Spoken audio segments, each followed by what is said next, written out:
how far do you want to go?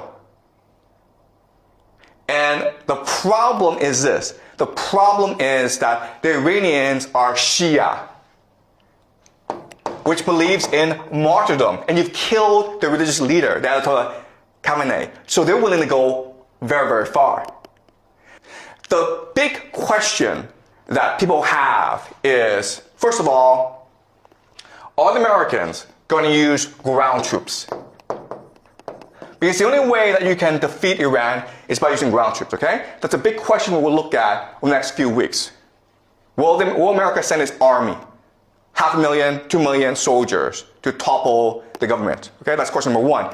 Question number two, nuclear weapons. If you're losing a war, would you choose to use nuclear weapons? Okay, that's another big question that we have, okay? Now, another big question that we have is who gets involved? Because this situation is so dire that Europe, okay, specifically Germany, France, and Britain are talking about entering this war. And guess what?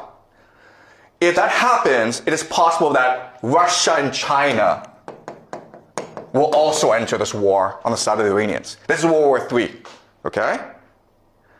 Because of the importance of the Strait of Hormuz, because of the importance of the Middle East, everyone has to get involved at some point. All right, let's continue. Okay, so again, there are American bases all over the Middle East.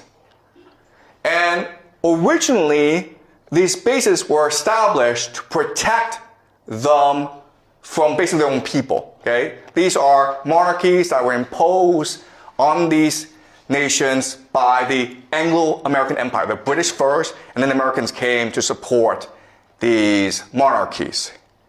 And so they provide defense. But then you're like, wait a minute here. I mean, didn't we just say that these American bases can't actually defend these people, that they're exposed? And the answer is, yes, that's true. But remember that the American military was built during the Cold War. Okay?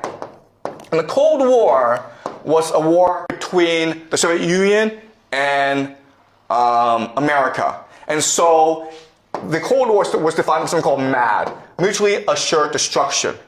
Because both had nuclear weapons, okay? So they didn't really go to war against each other. And so in other words, these bases aren't really meant to defend these nations from other enemies. They're really meant to impose American authority